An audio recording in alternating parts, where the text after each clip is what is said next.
Bienvenidas y bienvenidos a la tercera jornada del Foro Alianza para la FP Dual. Hoy tenemos una de nuestras secciones favoritas, la Internacional, y lo es porque nos obliga a salir de la zona de confort. Viajaremos más allá de nuestras fronteras y descubriremos cómo trabajan otros países en materia de dual. Esa es la mejor forma de poder valorar la coyuntura del modelo en España.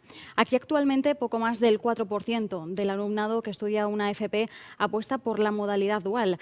Esta cifra es del 85% en Suiza y del 75% en Alemania. ¿Qué está ocurriendo? Seguro que nos ayuda a esclarecerlo el último estudio realizado por el Centro de Investigación de la Dual de referencia en Europa. Además, discutiremos sobre la importancia de tejer redes entre los distintos actores económicos, políticos y sociales para lograr una implantación efectiva de la FP Dual en el país. Para ello nos basaremos en los ejemplos de nuestro entorno. Y os vamos adelantando que como bonus track este año volaremos aún más lejos, ya que vamos a descubrir qué planean hacer en distintos países latinoamericanos para impulsar este modelo. ¿Ya te has enganchado? Pues recuerda que compartiremos todo lo que hablemos hoy en nuestras redes sociales con el hashtag Foro AFP Dual. También que volvemos a retransmitir la sesión de hoy a las 5 de la tarde, hora peninsular española. No te lo pierdas. Comenzamos de la mano de CDFOP, es el Centro Europeo para el Desarrollo de la Formación Profesional que desde 1975 impulsa este modelo educativo en la Unión Europea. Vamos a conectar con dos de sus investigadores. Se trata de Lisa Rústico y Blasis Korovilos, son expertos del Departamento de Aprendizaje y Empleabilidad. Ellos van a presentarnos las líneas de trabajo en materia de FP Dual de diferentes países europeos. Welcome, Lisa and Blasis, and thank you for being with us today. Thank you. Good morning. Muchas gracias. Good morning, everyone. I will start. I am Lisa Rustico, expert at CDFOP in the Department of Learning and Employability. And with my colleague, Vlasis Korovilos, we will give you a presentation on the most recent findings of CDFOP work on apprenticeship governance and in-company training. So our presentation relies on two main sources of information, which you can see here in the slide. They have been both published in 2021. The first source is CDFOP analysis of the European Framework for Quality and Effective Apprenticeships. We produced this report to contribute to the continuing discussion in Europe about the implementation of the European Framework on Quality and Effective Apprenticeships 3 years after the adoption of the Council recommendation. The purpose of this analysis was not to provide an account of country progress towards the implementation of the framework, but it was rather finding strengths and weaknesses across countries. So in this sense, the analysis also identifies several points of concern for quality and effectiveness of apprenticeships, which are not necessarily directly addressed by the European framework. To do this analysis, we have used information from the 2019-2020 version of the CDFOP European database on apprenticeship schemes, which covers 27 apprenticeship schemes and the analysis covers 27 apprenticeship schemes in 19 EU member states plus Iceland. The database, which is online and freely accessible, provides information about the country's regulatory frameworks. So it tells us about apprenticeship design. It informs about how things should work. It gives us a picture based on the legislation only. The other main source of information for this presentation is a CDFOP working paper on apprenticeship governance and in-company training. This is a collection of short papers written by CDFOP community of apprenticeship experts. Just one word about the community, which gathers experts on apprenticeships from the EU, Iceland, Norway, and the UK, and they work independently. Therefore, the opinions that are expressed in these papers do not reflect those of CDFOP or of the institutions where the experts work. The publication collects 21 papers written by these experts and in some cases also in team with their colleagues. To complement the country-specific angle, CEDEFOP has developed a comparative cross-scheme and cross-country analysis and shared its reflection. So what do we present today? Today we present the main messages coming out from our comparative analysis in these two publications, organized in two main parts on two topics. The first one is on balanced approaches for stakeholder participation in apprenticeship governance, and the second one is about quality of workplace training. For each part, we will start from the evidence coming out from the analysis on the framework, which is, as I said, based on legislation. So we will give you a flavor of how things should be, how things should work in relation to these two topics. And then we will complement the picture with examples and insights from the community experts' papers, which instead look at practice. And we will see that by looking at practice, we are able to often enrich and sometimes question the image that we can get by simply looking at the regulations. And finally, we will present our policy messages and conclusion. So I will start with the topic of balanced approaches for stakeholder participation and apprenticeship governance, and then my colleague Vlasis Gorovilos will continue with the part on quality workplace training. So we can start by saying that in the past 15 years, apprenticeship has received a lot of attention at the policy level, primarily aimed at increasing the participation levels. Whereas in a second moment, this policy momentum has been followed by the intention to give more roles and responsibilities to the labor market representatives in apprenticeship governance. This aspect specifically of apprenticeship governance is covered by part of our analysis of criterion 8 of the European Framework for Quality and Effective Apprenticeship, which is about the regulatory framework being based on a fair and equitable partnership approach, including a structured and transparent dialogue among all relevant stakeholders. So what do we learn from looking at the regulation? We learned that in all countries analyzed, multi-stakeholder bodies are indeed set to enable structured and transparent dialogue among apprenticeship stakeholders. And these multi-stakeholder bodies are very often tripartite, bringing together the state, so meaning the ministries, but also national agencies, national institutions, and the social partners, both employers' representatives, including chambers, and in most cases, trade unions. However, this dialogue, although structured and transparent, often remains at an advisory level, and there are even fewer cases where such tripartite bodies have an apprenticeship-specific mandate. So you can see from this figure here on the slide that there are 4 groups of schemes distinguished by the role that the social partners have in these bodies and by the scope of the bodies they are part of in apprenticeship governance. So it remains unclear as a conclusion to what extent in practice and within their mandate, these tripartite bodies can influence apprenticeship-related strategies. Therefore, let's have a look at what happens in practice. We have examples from the community experts paper that confirm the typology elaborated based on the analysis of the legal framework. We see, for example, here the first country is Belgium, Flanders, which is an example of countries where the social partners are involved with the decision-making power in bodies with an apprenticeship-specific mandate. In fact, the social partners in Belgium, Flanders participate in development committees, which take decisions related to the process of the identification of apprenticeship occupations, and curricula design.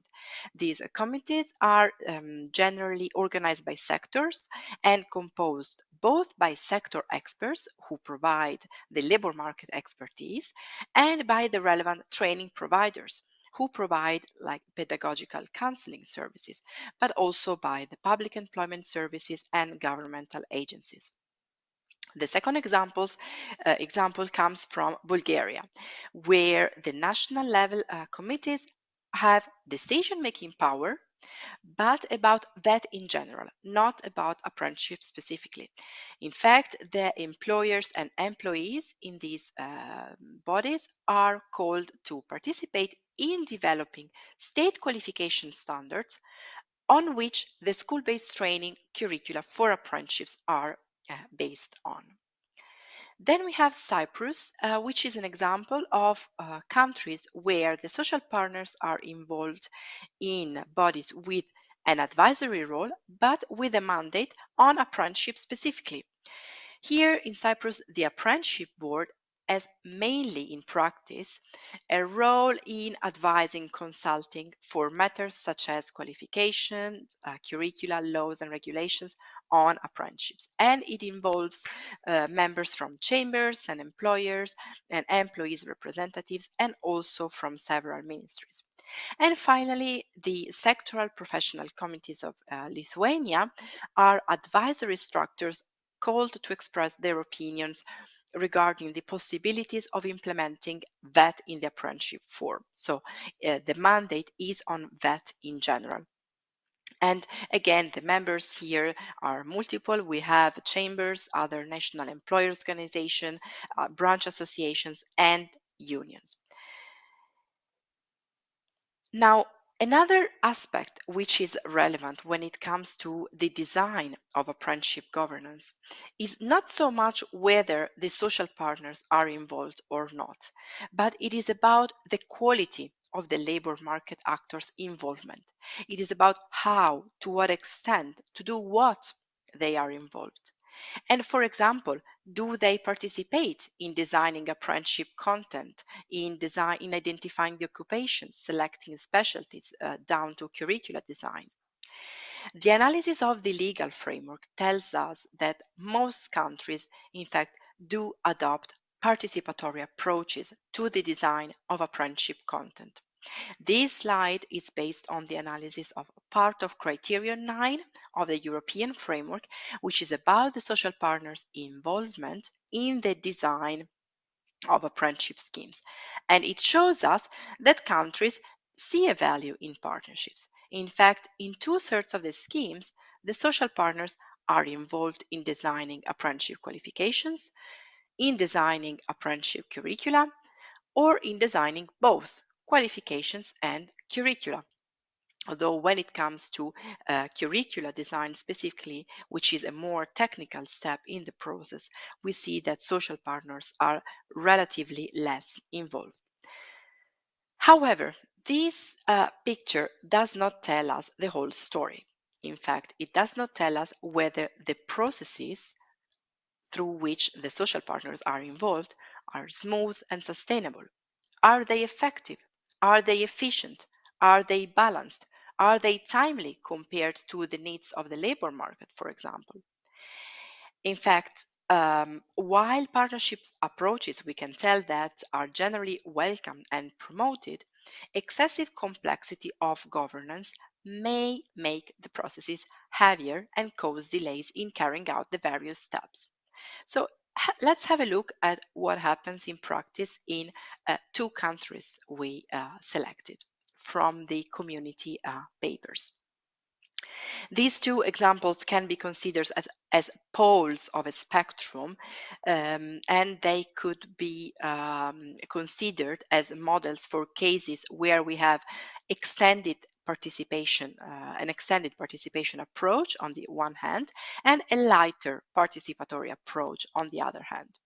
In the French-speaking Belgium, for example, we have a complex institutional procedure to identify apprenticeships occupation, which is centrally managed by the French-speaking services for trades and qualifications, which extensively involves labor market actors through sectoral branches and chambers, but also the vet providers, the public employment services, the ministries, and other actors. And also, it complements these views with intelligence from an annual survey on skill needs, and then discusses all these inputs with all the stakeholders involved and sitting in SFMQ in this body.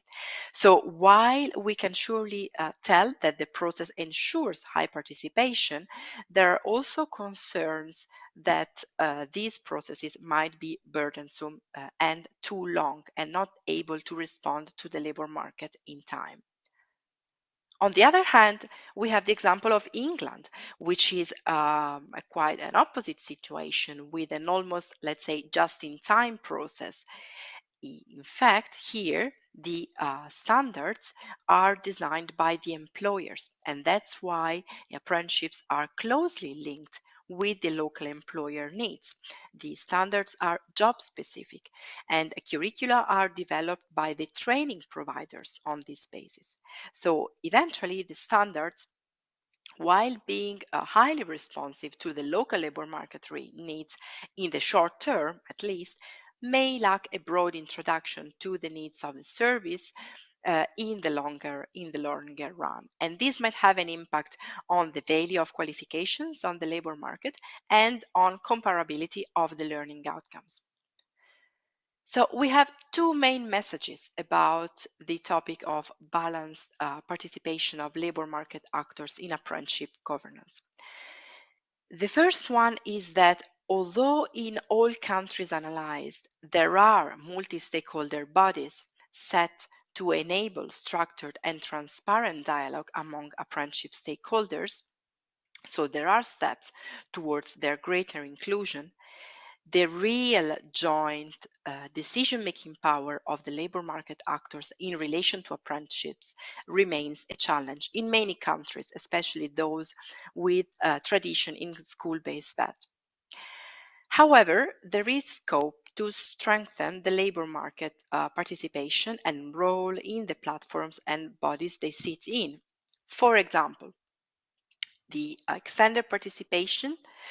For example, we could say that the platforms and bodies the labor market actors sit in could be given a decision-making role instead of an advisory role. Their scope could be narrowed down to apprenticeship specifically and not being related to that in general.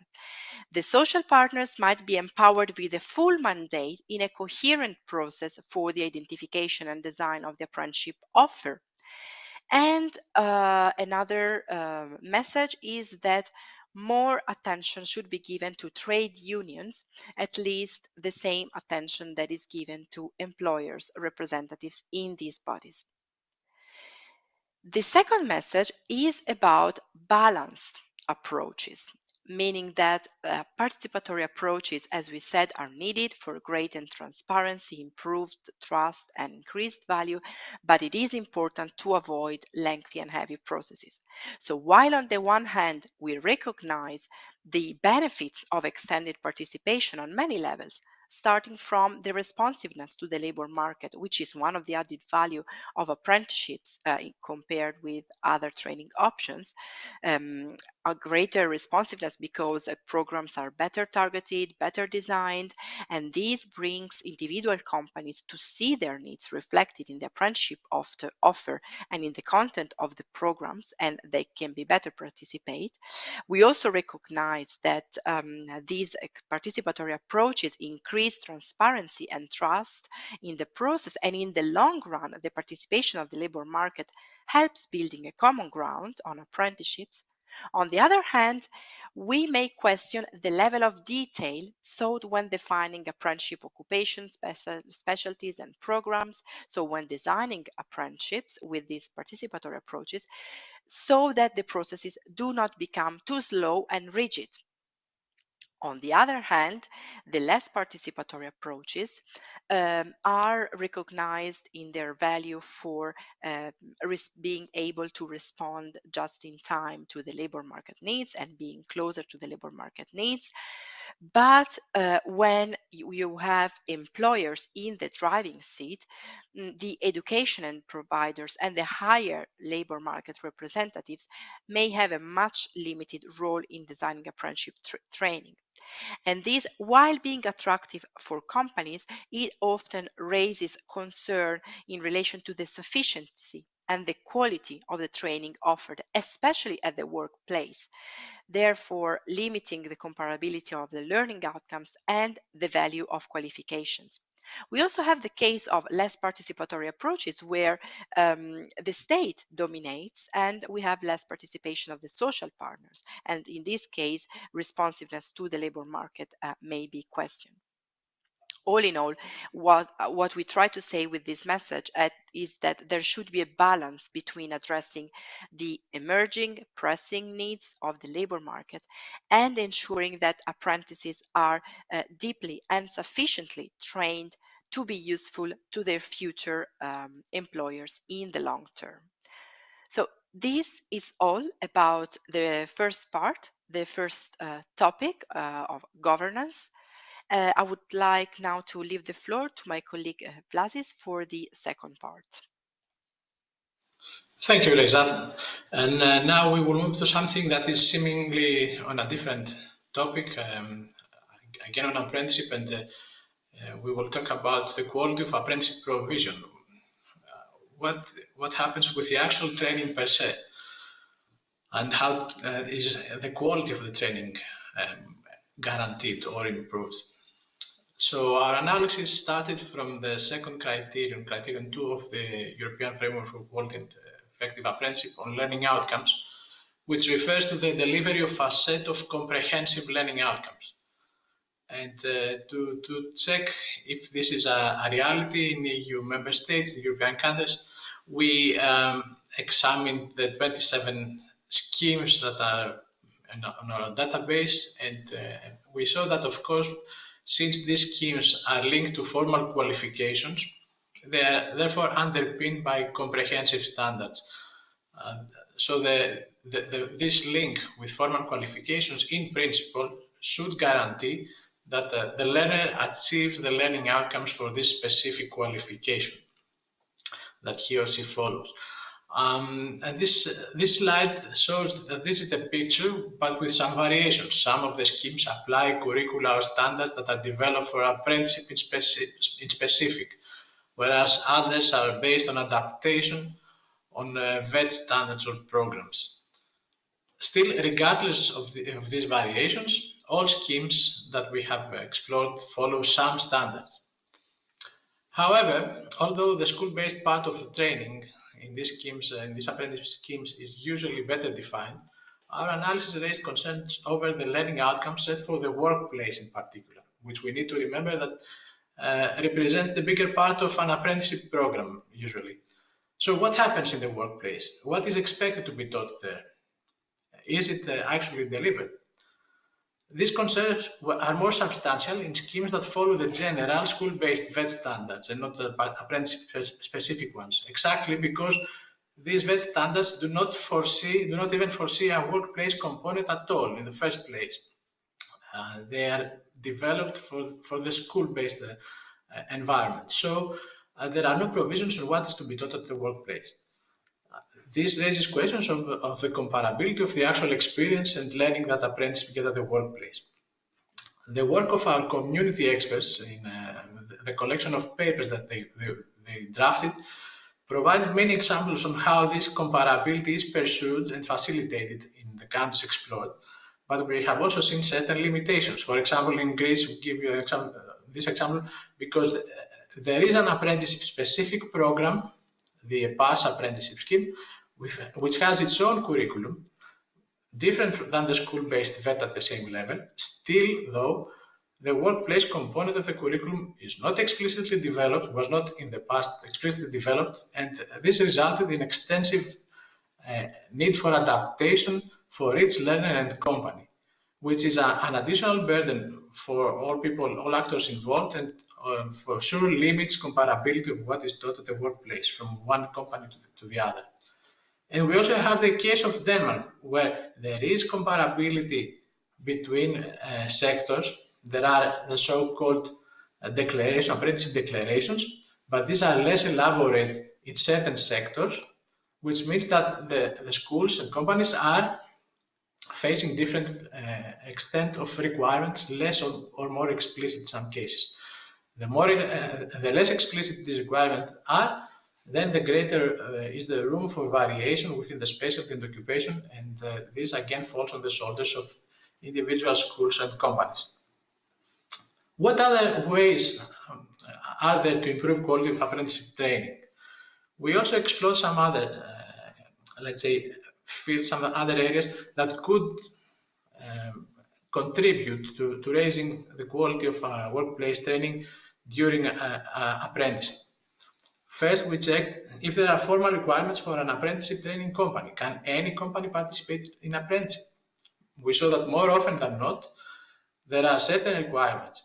In about half of the countries that we explored, these requirements are part of an accreditation process, which asks for the company to demonstrate that it meets certain criteria, including their capacity to train, before they get the right to train, before they can take an apprentice. In the other half, there are still requirements, but not clearly linked to accreditation procedures, and these requirements may or may not refer to the training capacity as such. Sometimes they might refer to general health and safety provisions, or the overall requirement that the apprentice gets an office or workstation or general support, rather than the training capacity as such. And then we look if there is pedagogical support for the apprentices. In all schemes analyzed, we saw that employers that participate in apprenticeship provision are in fact required to appoint a member of their staff to support apprentices. This person might be called a mentor, a tutor, a trainer. There are variations. What we have seen, regardless of the name, is that the regulation regarding the appointing such a person does not always address the complexity of that role sufficiently. We have numerous examples where this person who supports apprentices is called to perform other tasks, so does not only train, but needs to develop and design the training, needs to coordinate with the school and cooperate with it so that it is agreed what needs to be taught at the workplace and what needs to be taught at school. This person participates in planning and monitoring training, and also in many other roles like providing psychological support, guidance to apprentices. So what we know is that there is a variety of roles that these persons need to carry out, which is far more extensive than what is formally foreseen in regulations. We have two examples to show you from our short papers on the topic. So in the case of Portugal, we know that the activities of the learner are systematically assessed, and there are several tools that help in this direction, but the trainer is responsible to monitor the training delivery at the workplace, but there is specific request that the trainer is supported by a vet provider who identifies a pedagogical responsible that guarantees supervision, guidance, and the fulfillment of each learner's pathway. So it's not the trainer alone, the responsibility, it's at least one pedagogical responsible from school, and in many cases a bigger team of school staff that makes sure that the apprentice gets all the training that is expected in both venues. We also have the case of Italy, where there are a few tools for monitoring and registering the achievement of learning outcomes, but we see that especially in micro companies, there's lack of capacity to handle these tools. So there's no person in charge for management. What do we see? We see that the absence of points of reference regarding what needs to be taught in the workplace actually moves the burden to individual companies and trainers to come up with what needs to be trained and how to monitor it and how to communicate this with school.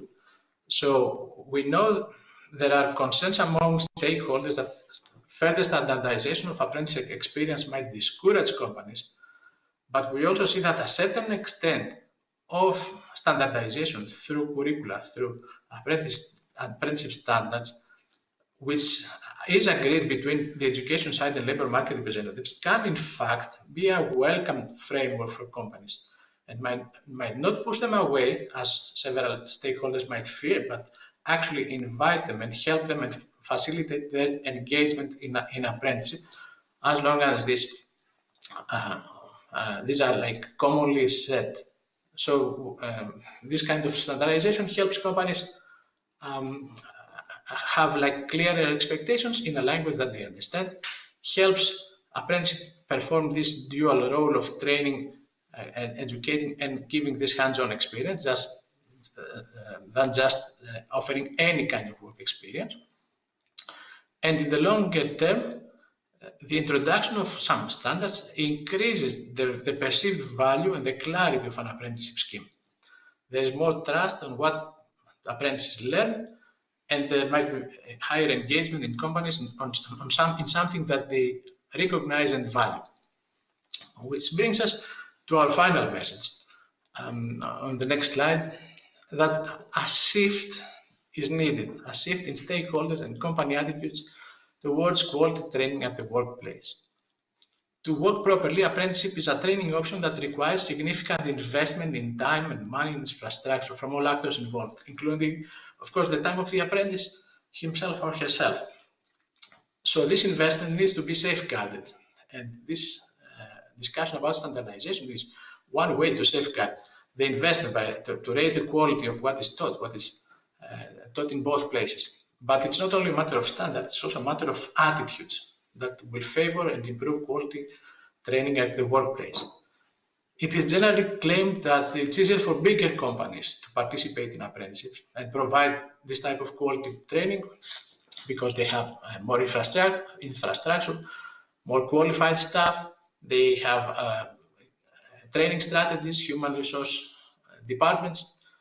They're in a position to apply rotation schemes that will train an apprentice in a far greater variety of topics closer to the full extent of learning outcomes expected to be achieved. And of course, they can offer, the bigger companies can offer modern equipment and technologies and processes to the apprentice.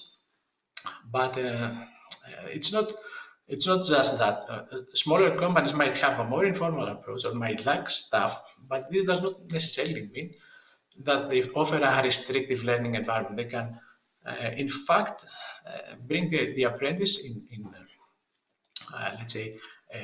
in touch with a greater set of activities that require not only technical skills, but also other transversal skills through involving the apprentice in overall organization tasks, in sales, in customer support, not just the production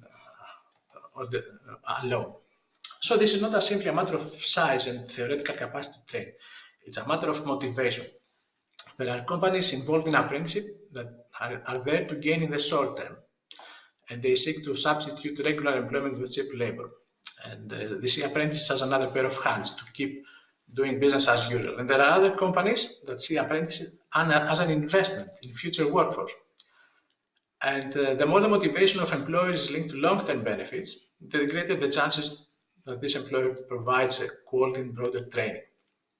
However, individual companies alone do not always see these longer-term benefits, or they may see but may choose to prioritize short-term ones in their struggle for competitiveness and existence in some cases. So these companies individually might value any type of interaction with apprentices, any type of work experience, so that they get any type of benefits in the short term. It is the labor market representatives and the state that are in a position to prioritize, first to see and then to prioritize what is the bigger picture, what are the longer term benefits. For example, what are the sectoral needs in the longer run compared to the short term needs of individual companies. So these labor market representatives and the state should not settle with any level of quality of apprenticeship training, but really capture, explain, and promote the benefits for companies, but also for apprentices, if they really invest in apprenticeship, especially in the long run. Which, in a way, brings us to one mini conclusion in our next slide, that it's not only about supporting apprentices at higher levels, but those directly engaged in the apprenticeship implementation at the local level, which are companies, schools, and apprentices, should not be left alone to bear the burden of providing quality training. It's a matter of expanding the shared governance and participatory structures that Lisa presented earlier on, also to the local level, and give a platform to apprenticeship stakeholders to be more present and more available to support implementation at this level too. I'm sure that in Spain, many labor market actors have a role in running campaigns, in attracting companies, in even preparing or accrediting companies to take part in apprenticeship. But this is not sufficient if it is left alone.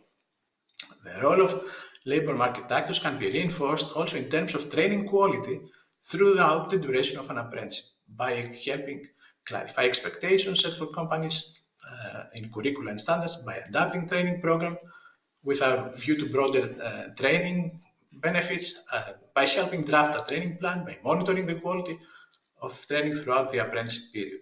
And this role can be framed in the context of local level structures that can then communicate with higher level ones. This brings us to the end of our presentation. We would like to remind you once more the source of the analysis that we have. These are two publications of 2021, the ones that Lisa mentioned on the implementation of the European Framework for Quality and Effective Apprenticeship, and the collection of papers on in-company training and labor market and apprenticeship governance. There are more publications from our department, from CEDEFOP on apprenticeship, recent ones, again from this year, on the estimation of the number of apprentices in the EU. We have a briefing note on the identity of apprenticeship and how this matters and how this affects many of the topics that we have discussed today. And we have been also very active in the field of cross-border long-term apprenticeship mobility. We have a study that was recently published, plus policy paper suggestion for national policymakers to promote cross-border long-term apprenticeship mobility. So we would invite you also to attend a forthcoming event. It's in 2 weeks from now, Apprenticeship for Greener Economies and Societies. And we would like to have you there. And I would close with thanking you and inviting you to visit our website and use our emails to ask any question that you might have for this presentation. Thank you. Thank you. Lisa, thank you. It's been a pleasure, and thank you for sharing with us the great work you are doing to promote a quality dual vet at an European level. See you soon. Pero todavía no nos marchamos de Europa, porque ahora vamos a escuchar a representantes de entidades y alianzas que se dedican a dar a conocer la formación profesional dual e impulsar un modelo de calidad en la región. Para moderar este debate tenemos con nosotros a Guillem Salvans, es Senior Project Manager de la Fundación Bertelsmann. Así que adelante, Guillem. Good afternoon, everyone, and thanks for joining this session of our 7th Foro. My name is Guillem Salvans, and I work in the Bertelsmann Foundation as Senior Project Manager. I will moderate the next panel session. As most of you know, dual learning involves always cooperation among stakeholders, otherwise it cannot exist. A dual vet project entails at least the common work of a vet school and a company. However, sometimes we can promote dual vet through more complex structures, creating cooperation networks. These structures can adopt different roles and goals in different countries. For instance, they can be promoted by governments with a legal mandate or not. But beyond different approaches, working collaborative allows getting stronger results in the medium and long term, and it pays always off. even if in this way we can always find some challenges to solve. About apprenticeship promotion through networks, we'll discuss this afternoon with 3 excellent panelists. I will right now introduce our 3 colleagues, and thanks already for being with us. Firstly, I have the pleasure to introduce Simon Panholzer. Simon Panholzer is a former apprentice who finished his studies in economics and now is working for the initiative Zukunftslehre Österreich in Austria to improve the image of the apprenticeships. Hello, Simon, how are you? Good afternoon. Hi, thanks. Welcome from Vienna from my side. Thanks for having me today. Thank you. Our second panelist, Carla Mott. Carla Mott is the coordinator of the Unit of Secondary Education and Papal Guidance within the Flemish Department of Education and Training. He's also the secretary of the Flemish Partnership for Dual Learning. Hola, Carl, how are you? Hi, I'm doing fine. Live from Brussels. Live from Brussels, okay. And finally, I have the pleasure to introduce Norbert Schöbel. Norbert works as a team leader in the European Commission, and he's currently in charge of apprenticeships, future professional skills, and international cooperation. Hola, Norbert. ¿Cómo estás? How are you? Hola, Guillem, and greetings from rainy Brussels. Brussels. So we have 2 Brussels, 1 Vienna, no? And 1 Madrid. So Brussels is winning, by the way. Okay. Okay, let's start this panel session. I'm very happy to be here with you. I know you very well, most of you. So we are among friends. So I would say just calm and relax, and let's have a lovely talk. I will start with my colleague, with the youngest one, with my colleague Simon. Simon Panholzer. Simon works, as I have mentioned, in this initiative Zukunftslehre in Österreich, in Austria. And basically, Simon, what do you do in this initiative? I think it's an independent, non-governmental, and multi-sectorial initiative. Can you explain a little bit the goals and the main activities that you perform? Yes, of course. As you already mentioned, we are a non-profit cross-industry initiative, independent, with the aim of highlighting the benefits and the opportunities of apprentice and vocational training and improving the reputation of the dual education system in society. We are currently the biggest apprentice initiative in Austria with about 150 members, companies like KTM, FACC, Energie AG, Raiffeisen, Siemens, and many more. But I also want to mention at this point, we do not also only have the big players, we also have a lot of small enterprises and middle enterprises within our members. Every member is having a profit of our alliance. In webinars during COVID and in physical events, the apprentice trainers have the possibilities to gain knowledge from each other. The main goal, as I already mentioned, of our initiative is highlighting the advantages, the possibilities, and the opportunities of doing an apprenticeship. The goal is definitely to make apprenticeship the most attractive training again. And about connect and collect, we do connect the people, the companies, the trainers, and we collect problems. And as a strong voice, we go, for example, to the labor ministry and tell them what's the problem at the moment, and we help as a lobbying partner in the background. Yes, but Simon, when we talked last week, something took my attention. You explained it to me that you have a club of alumni, former apprentice, that they work together or they share experience. What is this idea of having a club of alumni? Thanks. Yes, we talked about the alumni. Every initiative is having alumni clubs, and we came up with this idea, also giving the apprenticeship the possibility of the alumni stage, providing a stage for individuals with the main goal of being inspirational for the next generation. Having idols is getting more and more important in the world. We see, for example, in the sport world, for example, Dominic Thiem is winning a tennis match, and young people are on the court again. So we need more idols, and we see these alumni clubs as an idol club.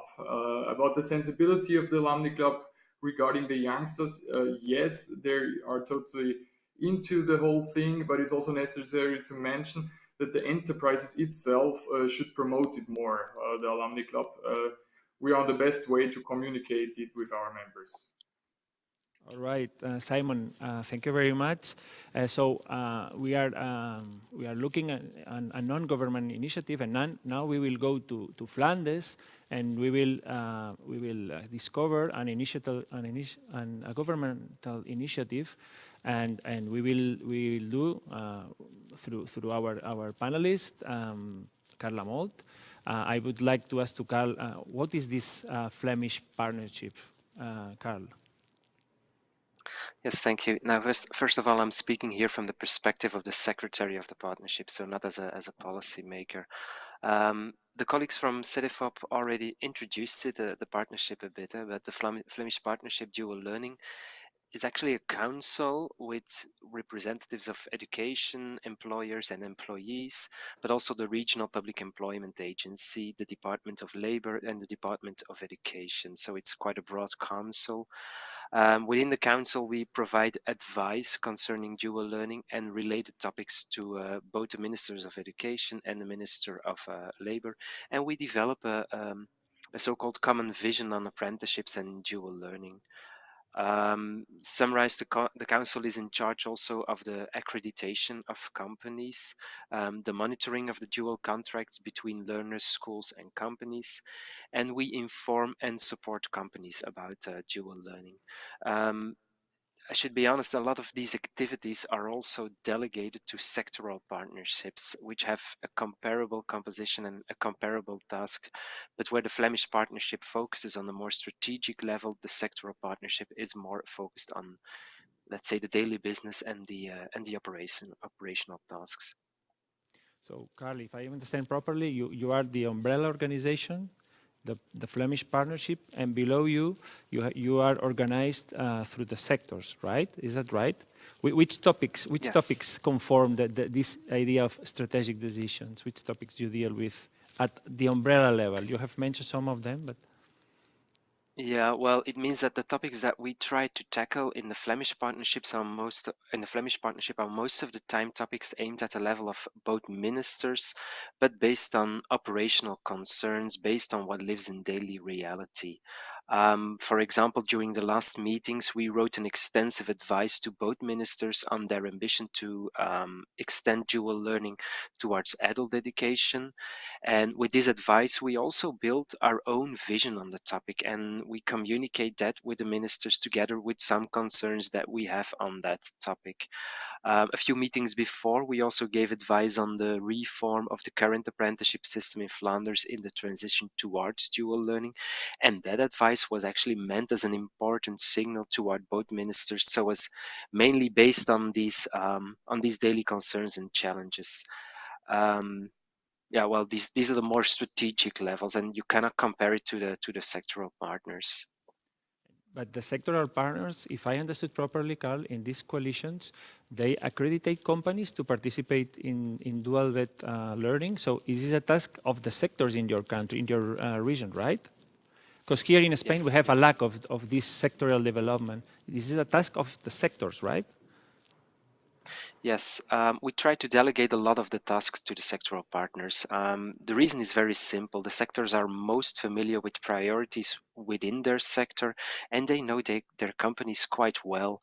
That is also the reason that the accreditation of the company is in most cases delegated to the sector. They're not completely autonomous in doing so. The accreditation framework is written in law, but they can support the companies in order to reach the level of accreditation, and they can decide on whether or not giving an accreditation.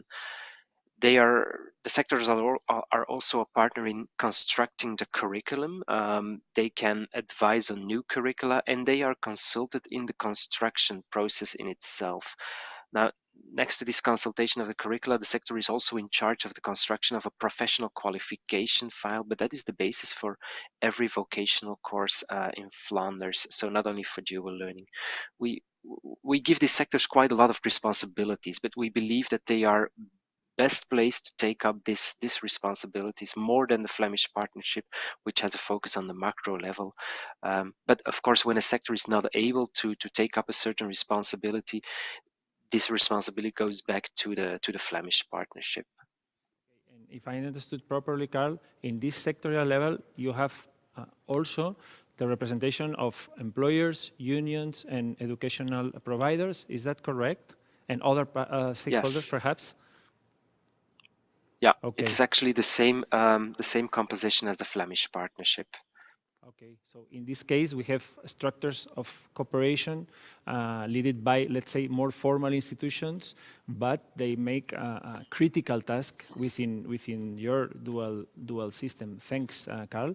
I will move now to our third colleague, my colleague Norbert Schöbel from the European Commission, from the European Alliance for Apprenticeship.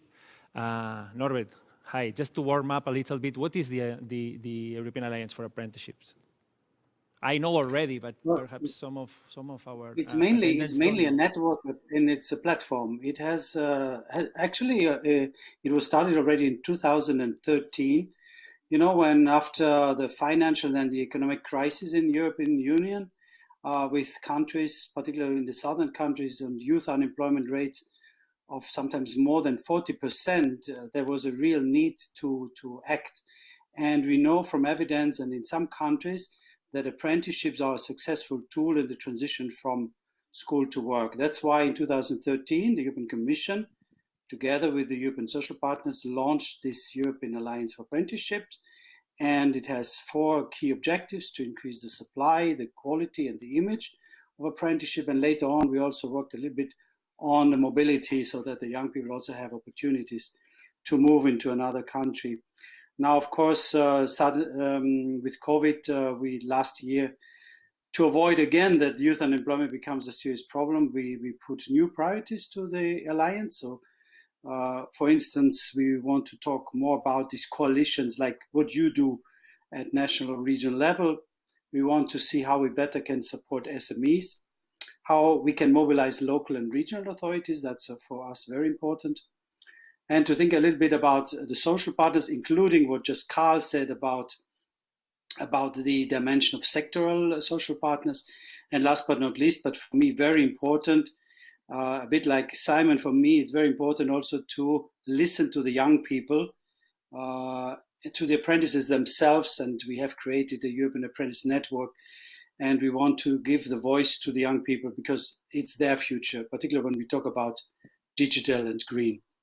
So just a last word, maybe currently we have 36 countries being part of the alliance, and we have around 360 individual commitments from all kinds of organizations who want to participate in this European network. I would say you have a broad picture about the situation in Europe, no? What would you say? Networks promoting apprenticeships in Europe are well established or not? That's a good question. Actually, I have a broad picture, but sometimes we simply don't know exactly what's happening. So we did a survey among the European Alliance for Apprenticeship, and we found out that around 30 networks, coalitions, alliances, whatever you want to call them, in 13 countries. 18 of them are at national level, 8 at regional level, and 6 at local level. We also have some cooperation among countries like, for instance, the Baltic Alliance. But to be honest, we know that they cooperate at local, regional, national level, of course, with different type of partners, sometimes up to 8 partners, part of this network or alliance. But what we really miss is cooperation, let's say, not a cooperation, an exchange of views at European level. So my idea was that we, once a year at least, we bring all these national, regional, local alliances together so that we can all learn from each other, because the challenges are the same. I would say you have already answered my next question, but I want to read it again. Do you think we cooperate enough among networks from different countries? Do we have enough cooperation?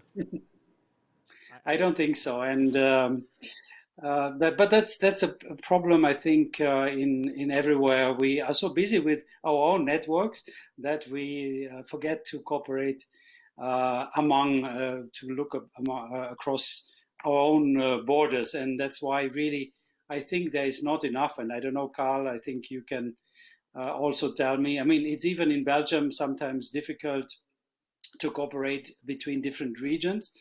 I know that you do that, but when we talk about Europe, there is still a lack of cooperation. The European Alliance for Apprenticeship can help, and that's also the biggest benefit, because when we do an annual survey, most of our partners and members of the Alliance say that this is the biggest benefit, to learn from each other.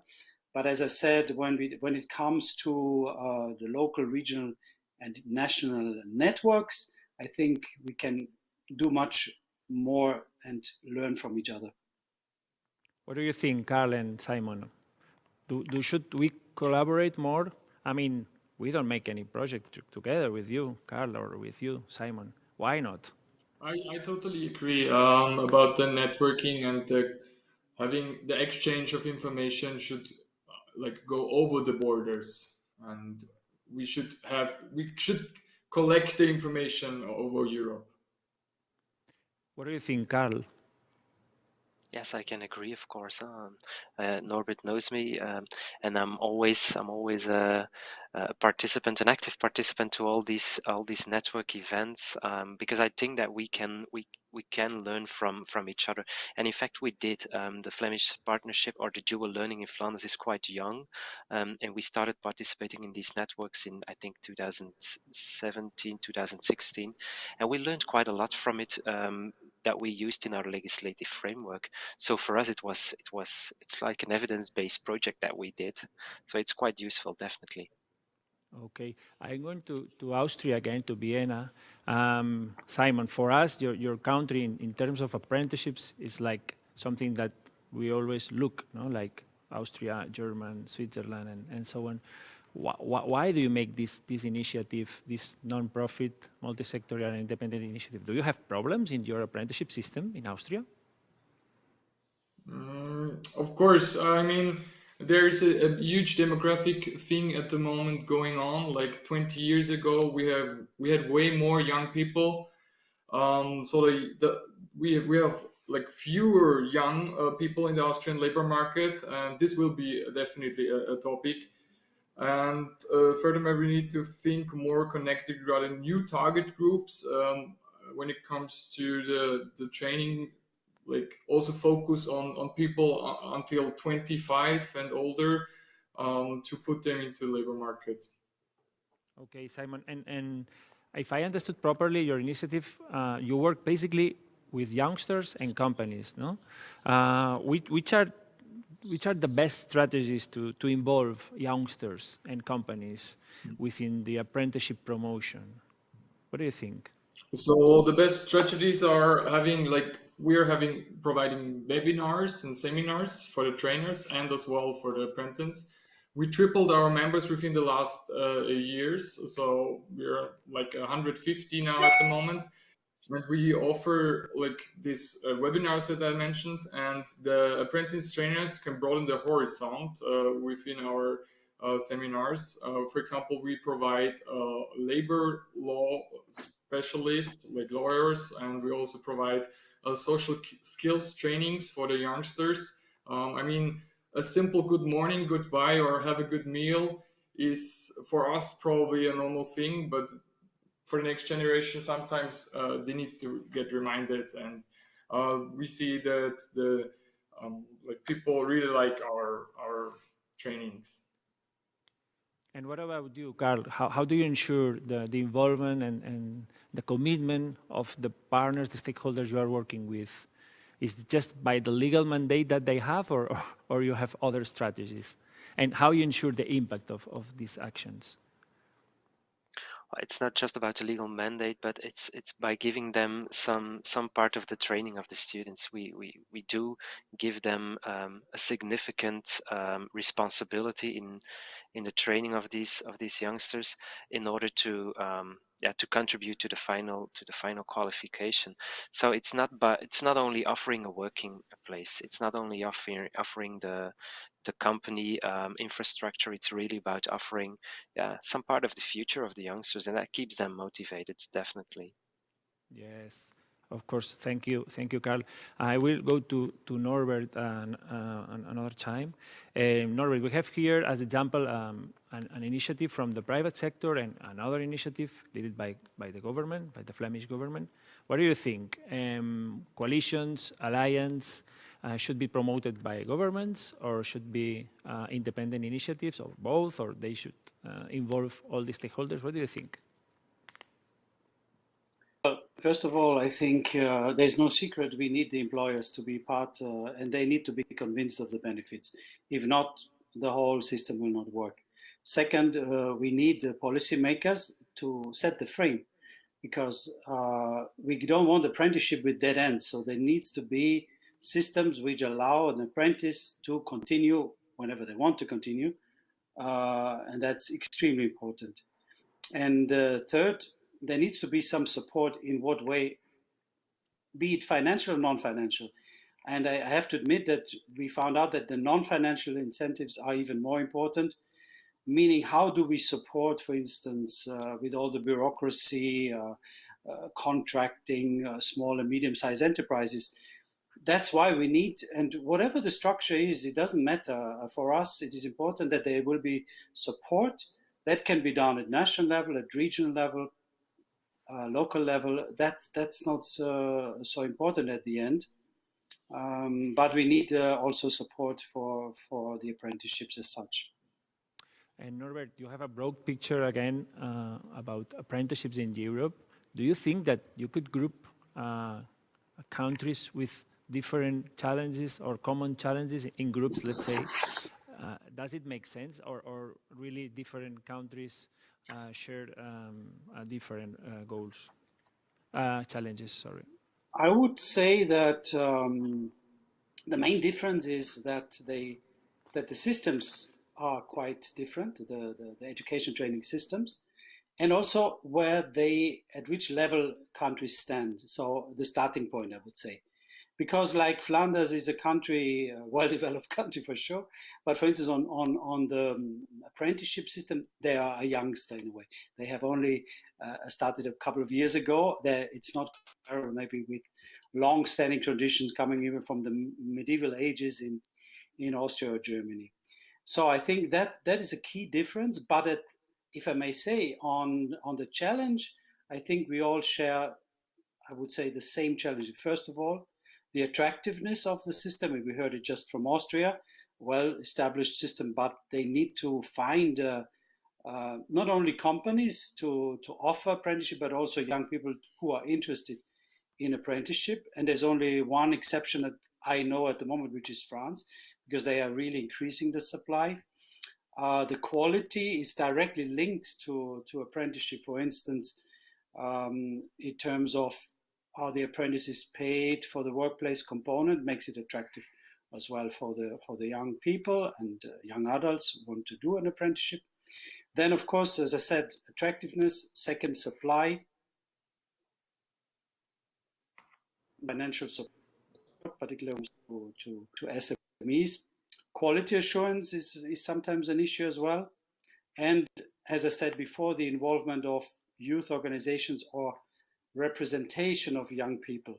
All in all, to conclude, I would say that the biggest challenge is after COVID to see how we can exit from COVID and how we can strengthen the partnership and make apprenticeship really as successful as it was. All the problems. Thank you, Norbert. I think we have some sound problems. Let's move to Simon. Simon, your initiative, if I understood properly, you built networks among youngsters and companies to promote apprenticeships. But how do you ensure that you can detect innovation through these companies, initiatives, and the communication among members. What is essential on that point? I think regularity is essential. It's essential, as you already mentioned, to connect the companies with each other. And this is one of our main focuses. As I already mentioned in the beginning, we are cross-industry initiative, means that they learn from each other. We provide the platform, we provide the seminar, we provide the webinar in COVID times. But physical events are starting over again with the vaccination and all this stuff. Providing a platform where the companies can connect and learn from each other. This is very important for us. And like my colleague mentioned it already before, they are having the same problems, and does not matter which industry. And what about you, Carl? How do we ensure that you are aware of the innovation that, for instance, are happening in these sectors, in these councils of sectors, and in your network, because you are the umbrella organization? How do you ensure that you detect innovation and you ensure the communication within the network? Well, on several ways. One way is that we are also present in the sectoral partnerships. Not me myself, but my colleagues who are in charge of the sectoral follow-up from education. So we take part in these sectoral partnerships, which gives us a very good idea of what is happening over there. But also we as a Flemish partnership, we meet on a regular basis with these sectoral partnerships. So if there is some concern, but also if there is something interesting happening in a certain sector, we can capture the signal quite fast, and we can do several things with that. We can, of course, if it's a problem, we can try to solve it, definitely. But if it's something interesting that should need to be broadened to other sectors, we take up the role of a facilitator to communicate these things to other sectors as well, and we can do that on several ways. We can try to organize these learning networks between sectors. We can try to build up a communication campaign and things like that. But we are involved in these sectoral partnerships, and that I think is most important. You can delegate tasks to the sector, but you cannot delegate a task without a sort of follow-up. So we always try to keep an eye on these things that they're doing, and to keep in touch with all these people. Keeping in touch is the main job to be informed. Okay, Carl. And as Norbert has mentioned, you have a quite young dual learning system. Which are the challenges that this new dual system is facing, and which are the particular challenges that this way to work through these networks is facing? Well, our challenges are not so different compared to other countries. I think the main challenge in Flanders is making dual learning an attractive pathway. Dual learning is not very common in Flanders, and due to COVID, it's even more challenging to convince students, parents, schools, and companies to start with dual learning. And due to this challenge, and due to the low number of students in some courses, it's difficult to keep everyone at the same level of expectation. Schools do not receive the number of students they were aiming at, although they made a lot of investments. But the same holds true for companies. They have an accreditation, but cannot train a student because there's an imbalance in offer and demand. In one region, there are no students for a number of workplaces, while in another region, there are a lot of students waiting for a company. We can try to tackle it in several ways. A more focused offer, depending on the regional possibilities, but also by making dual learning more well known. It remains a challenge. If your needs are not met at a certain point in time, you will not invest in dual learning anymore. That's why communication and making it more well known and making it an attractive pathway, same holds true for VET in general, making it more attractive to parents, to students, in order to convince students of the pathway that is sometimes more more for them compared to the more general pathways. Yes. And what about the commitment of the companies in the participation in apprenticeship networks? Simon, for instance, do you think that companies are willing to participate in such apprenticeship networks like yours, for instance? Yes, I see it on my agenda actually. Like we're having new talks with companies every day, 1 to 3, and yes, there is a huge demand, and people really appreciate our service to get the connection to other branches, to other like industries, and have the exchange of information. I see Great. that. And what about you, Norbert? Do you think that companies are willing to get involved in these apprenticeship networks? Well, at least those which are active at your level, let's say at the Urban Alliance level. Again, from the survey, we found out.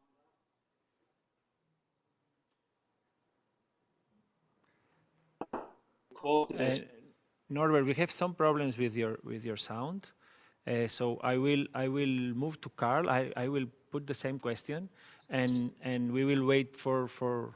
I will go back again and try to answer the question. Carl, what do you think? How can we motivate companies to participate, firstly in apprenticeships and then in apprenticeships networks? Well, totally different questions, of course, because investing in companies in order to take part in dual learning means that you, or a way to do so is by giving the company, as I mentioned earlier, a responsibility in line with the investment he's making. It should be a win-win situation for all the parties. The student, he can learn in a very realistic setting, but for the company it should also be a win in the sense that he's investing in a future employee. But it's something totally different compared to how to engage a company into a network. And well, I'm not quite familiar with these networks because the Flemish Partnership is like an umbrella organization where employee organizations are involved, not the real companies, as to say. So well. Can I skip the question, Guillaume, because Yes, you can. I'm not quite familiar with it. Don't worry, it's true that the Flemish Partnership, the participation of the company is through the employees, the employers organization, not the companies itself. So let's try to put the question to Norbert. Norbert, let's cross our fingers right now. Do you think that how could we motivate companies to participate in apprenticeship networks? It was my former question. I hope the sound is okay now. Yes, it is. As I said, from our survey, we know that in all these coalitions or alliances, social partners, meaning employer and trade unions, are part of these networks. And if we include the businesses, then this is the companies are the most important group. Also in the European Alliance for Apprenticeship. So I think there has been a mindset for many companies that they see now the benefits of apprenticeship. That, of course, does not mean that we should not reach out to more companies. But I think there has been a change in the last years all over Europe, that companies see the benefits, but a lot needs to be done, a bit as Carl said, that we need to communicate better the benefits to those which are not yet convinced to invest in apprenticeships. Thank you, Norbert. Thank you, Carl. Thank you, Simon. I think it was a very interesting panel session. Congratulations for your work. Let's expect to work more closely with us, with other networks like our Alianza para la FP Dual. Let's think in some project for next year, as I have already spoken with some of you. And thanks. I think we can conclude with two conclusions. The first one is that at the European level, countries share same challenges on this topic, on the apprenticeships topic. So Norbert has explained it very well. And the second conclusion, I would say, is the power of cooperation. If we cooperate at regional, at local, at national, and at international level, we can put the apprenticeship topic in a better position for sure. Thank you very much, and thank you very much to our attendants to follow this panel session. Thank you. Muchas gracias, Guillem, y gracias a todos por mostrarnos la importancia de tejer redes entre los distintos agentes sociales a la hora de promocionar la formación profesional dual a través de vuestra propia experiencia. Y ahora vamos a cruzar el océano para descubrir la hoja de ruta que siguen los países de América Latina en sus políticas de formación profesional dual. Eso sí, quien nos va a ayudar a comprender mejor en qué trabajan al otro lado del Atlántico está bien cerca, porque hoy tenemos aquí con nosotros a Ana Capilla. Ella es directora de Educación Superior y Ciencia de la OEI, es decir, la Organización de Estados Iberoamericanos para la Educación, la Ciencia y la Cultura. Ana, muchísimas gracias, bienvenida, gracias por acompañarnos en esta 7ª edición. Bueno, dejo ya el escenario en tus manos para que nos expliques mejor. Muy bien, muchas gracias. Pues muchas gracias por ofrecer esta oportunidad de presentar un proyecto que en la OEI hemos realizado con la Alianza del Pacífico y con la colaboración de algunos socios, entre ellos destacado la Fundación Bertelsmann. En primer lugar, y muy brevemente, voy a presentar lo que es la OEI, la Organización de Estados Iberoamericanos para la Educación, la Ciencia y la Cultura. Somos un organismo de cooperación iberoamericano, el organismo decano, como decimos, porque acabamos de cumplir 72 años. Nosotros desarrollamos proyectos de cooperación entre los países iberoamericanos en los ámbitos que he señalado, educación, ciencia y cultura, con el objetivo de promover una visión regional que ayude además desde la colaboración y desde la cooperación al desarrollo conjunto de nuestra región. Pero como en este caso colaboramos también con otras organizaciones regionales, subregionales, internacionales, tenemos muy distintos socios. Nosotros aplicamos de manera estricta el objetivo 17 de los ODS y trabajamos en partenariados. Por eso también la importancia de contar con colaboraciones como la de la Fundación Bertelsmann. En este caso, nuestro socio, nuestro ámbito de actuación eran los países de Alianza del Pacífico, es decir, pues, Chile, Perú, Colombia y México, que ellos forman este ente subregional que está muy volcado a lo que es la integración económica, es decir, sobre todo a colaborar, porque la alianza es fundamentalmente un mecanismo de cooperación político y económico con el propósito de conseguir un mayor desarrollo económico de estos países, un mayor intercambio y conectividad entre sus economías y además de incrementar la productividad y la competitividad de estas economías.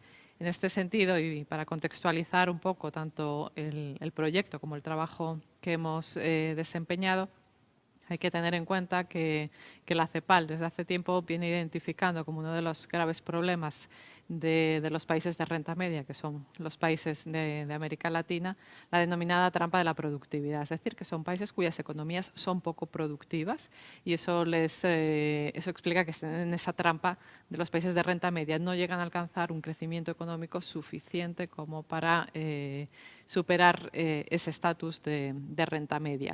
Y son diversos los factores que explican esa baja productividad, entre ellos, por supuesto, pues que mano de obra que no está suficientemente cualificada.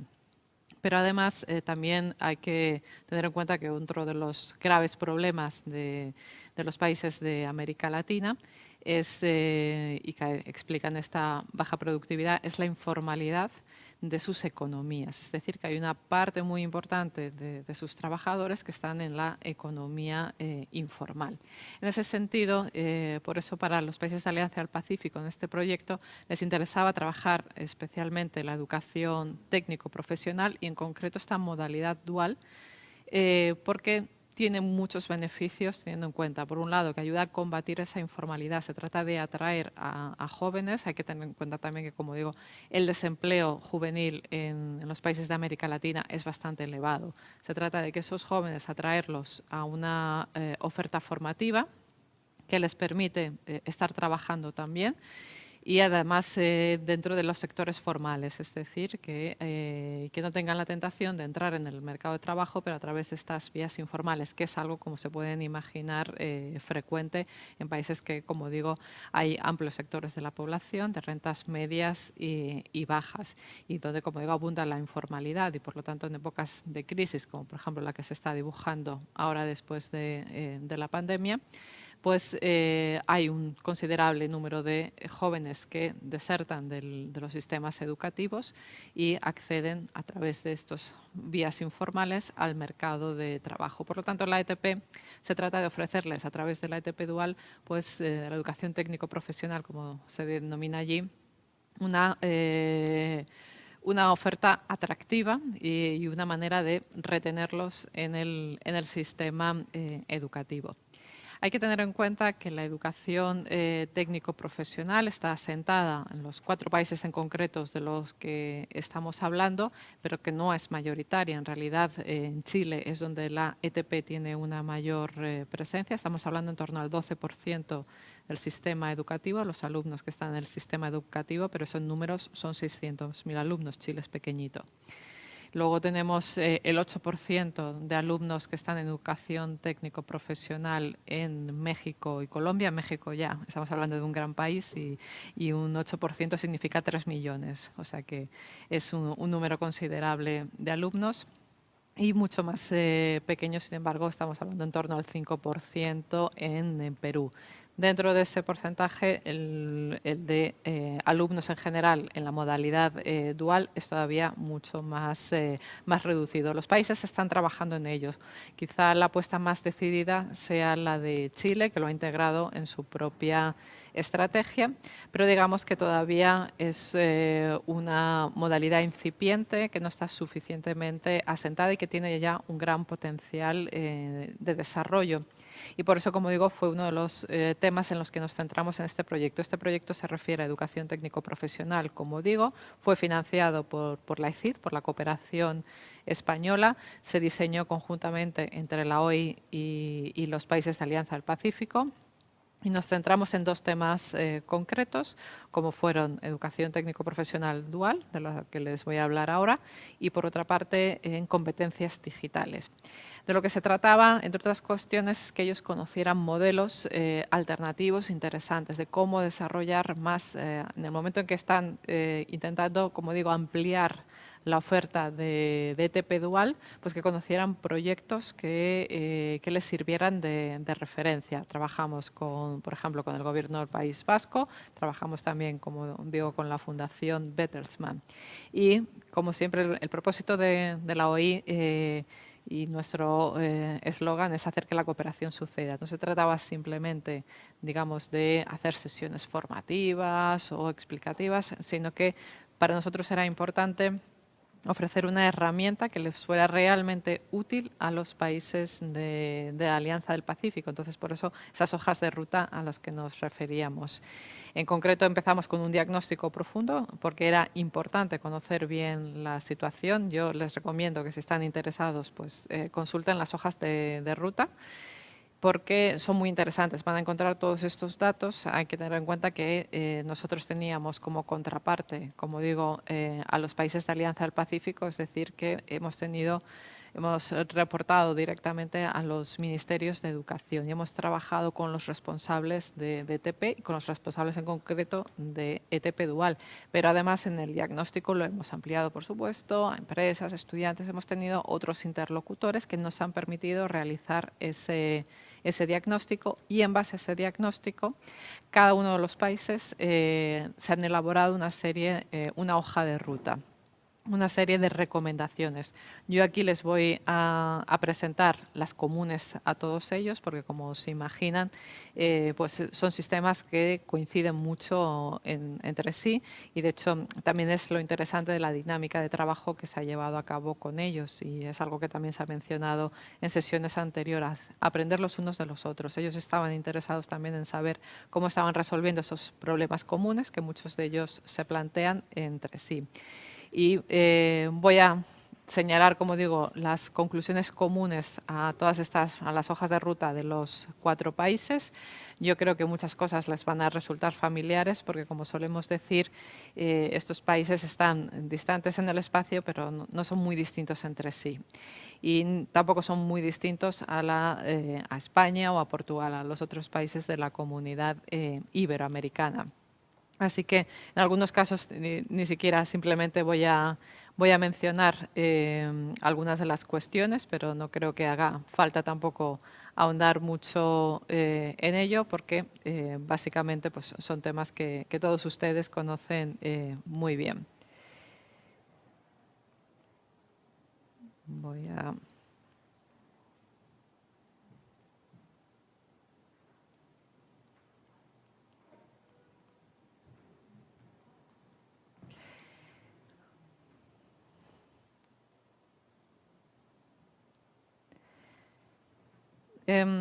Las recomendaciones de estas hojas de ruta se dividen en distintos temas, porque como se imagina, las hojas de rutas pues, iban abordando diversos ejes temáticos.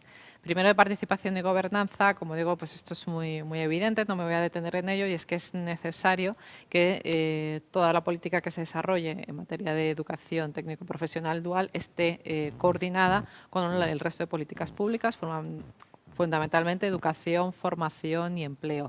Es necesario además que haya también una conexión clara con el marco nacional de cualificaciones y que tenga su espacio dentro del marco político y jurídico de cada país, porque como vamos a ver hay cuestiones que son fundamentales que tienen que estar bien definidas. Una de ellas es el siguiente punto que se refiere a los contratos de aprendizaje. Hay que articular los mecanismos administrativos y legales necesarios para que los alumnos que participen de esta modalidad dual tengan su contrato y tengan su remuneración.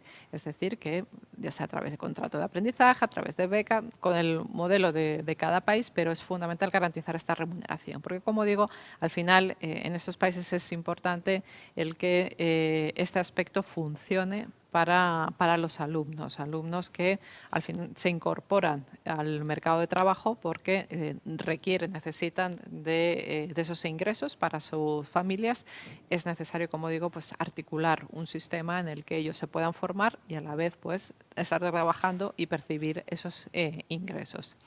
Desde el punto de vista del diseño de los programas formativos, pues es importante que respondan a una serie de estándares, que se establezcan una serie de resultados de aprendizaje, que haya una evaluación en cuanto al impacto de la formación y, por supuesto, que desde el primer momento se tenga en cuenta lo que es el aseguramiento de la calidad, tanto de la formación que se da en el centro educativo como en la que se percibe en la empresa. En cuanto a las grandes empresas y pymes, como se imagina, pues en América Latina también tenemos más de las segundas que de las primeras, que de las grandes empresas. Lo que es importante en cualquier caso es tener un registro de saber qué empresas quieren participar de esta modalidad dual. Y, por supuesto, fomentar también los vínculos entre los centros educativos y la red territorial de empresas. Esto muchas veces los ministerios mismos nos lo explicaban, que estaban dispuestos a apostar por centros y además centros integrados de educación técnico-profesional. Lo que no tenían claro es cómo orientar, a qué familias orientar cada uno de ellos. Y en ese sentido, teniendo en cuenta también el tejido empresarial de cada una de esas regiones o esas zonas en las que estaban planificando. Es decir, que faltaba esa conexión con el tejido productivo. Por otra parte, los centros mismos también tienen que tener en cuenta que aplicar la modalidad dual exige cambios en cuanto a la organización y estructura del propio centro. Para los profesores va a ser necesaria una mayor carga lectiva porque tienen que hacer un seguimiento de los alumnos. Tienen que colaborar con otros centros que tengan programas similares. En la medida de lo posible, y si hay centros que tengan más experiencia en ese sentido, poder establecer incluso procesos de mentoría entre ellos. De nuevo, aquí queremos desarrollar, o quiero subrayar también la importancia de la cooperación horizontal, también incluso entre los propios centros, y el hecho de que centros que estén más avanzados, que tengan más experiencia, puedan ayudar a otros a implementar la modalidad dual, que como saben ustedes, pues tiene unas características propias y que exige un cierto tiempo de ajuste por parte de profesores y por parte de los propios centros. Y también, y eso es una cosa que desde la OI nos gusta mucho, que haya un reconocimiento de aquellos centros que están haciendo bien, que tienen buenos resultados, que tienen buenos programas formativos. Como decimos, en la región nos falta muchas veces conocer lo que estamos haciendo bien y, por supuesto, y una forma de hacerlo es reconocer ese trabajo, conocer y reconocer. Y en ese sentido, y esto además, ese reconocimiento que se puede hacer de las buenas prácticas, algo que nosotros destacamos mucho siempre, las buenas prácticas, tiene también mucho que ver con la manera en que crear incentivos para que más empresas y más centros educativos se sumen a la modalidad dual.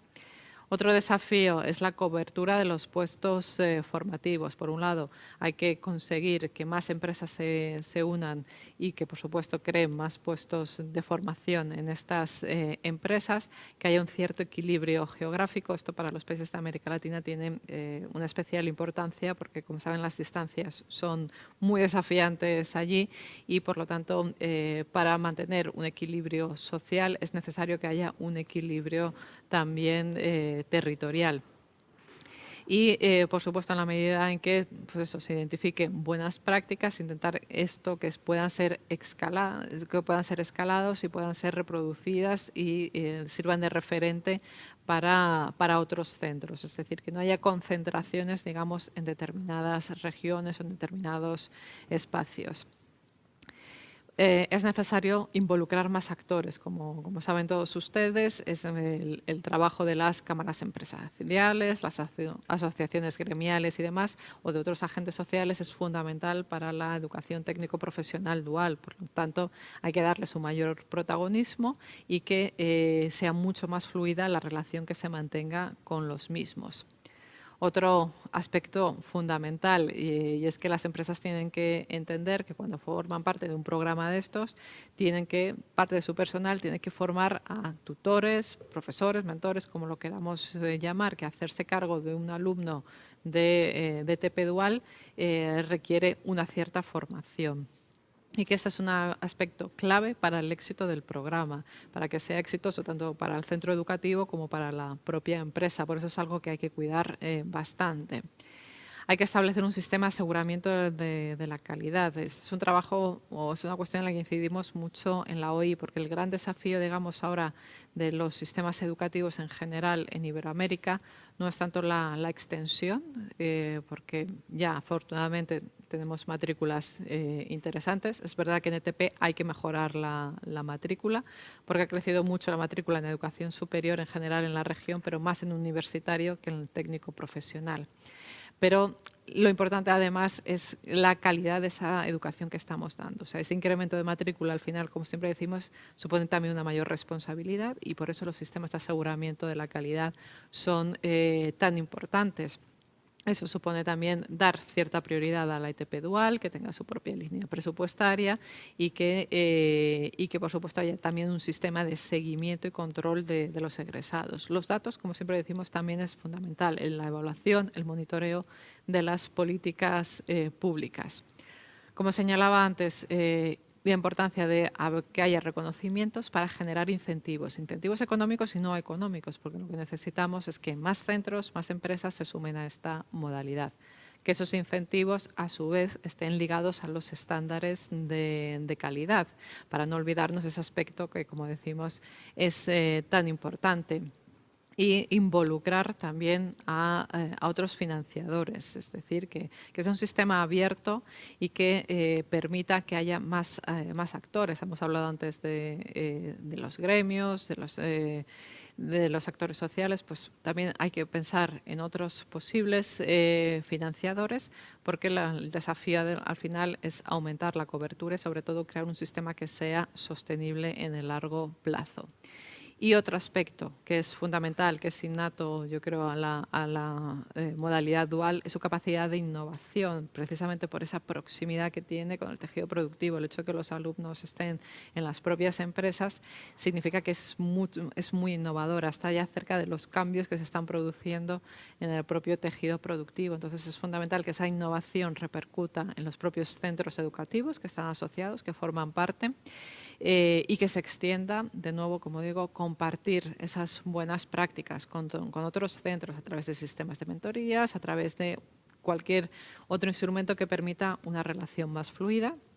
Y esto a nivel nacional, desde luego, dentro de un mismo sistema educativo, pero también a nivel internacional y especialmente desde la OI, desde luego defendemos que a nivel iberoamericano, que podamos tener espacios, foros donde poder compartir estas buenas prácticas, donde poder exponer esas innovaciones que se están llevando a cabo y que se puedan compartir entre los distintos países. Por lo tanto, como ven, son muchos retos y son retos, digamos, de los países de Alianza del Pacífico, pero que son, como se pueden imaginar, son comunes a otros muchos países de la región y que la OI, como no puede ser de otra manera, los asumimos también como propios. Nosotros, al final, y la valía de un organismo como la OI, es contribuir a que todo esto se pueda llevar a cabo, a facilitar al final que esas cuestiones sean prácticas. Como digo, nosotros nos caracterizamos porque hacemos que la cooperación suceda. Está muy bien hacer este análisis, está muy bien el poder realizar este diagnóstico fundamental, establecer una serie de recomendaciones, una serie de prioridades. Ahora nos queda y vamos a trabajar en la segunda parte del proyecto, que es llevar a cabo la implementación de ello. Y, como digo, responsabilidad de la OI, de los países de Alianza del Pacífico, pero abierto, por supuesto, a otros socios. Esa flexibilidad y esa apertura de la que hablaba antes lo aplicamos para todos y les invitamos a quienes estén interesados en el proyecto que se pongan, desde luego, en contacto con nosotros. Muchas gracias y hasta pronto. Muchísimas gracias, Ana, por habernos acompañado en esta edición. Muchas gracias por transportarnos a Latinoamérica. Esperamos que descubrir la realidad de otros países nos haya servido para apuntar buenas ideas a la hora de impulsar una FP dual de calidad en España. Y ya después de esta jornada intensa de viajes nos marchamos, pero mañana nos despediremos del foro por todo lo alto, porque van a estar con nosotros representantes de administraciones públicas y organizaciones sectoriales para contarnos cuál es su papel en el impulso de la FP dual y compartir sus buenas prácticas. Además, os vamos a presentar también aprendices que conforman la red de Somos FP Dual de la Fundación Bertelsmann, la Cámara de Comercio de España y Lidl. Y también alguna otra sorpresa más. Os esperamos a las 10.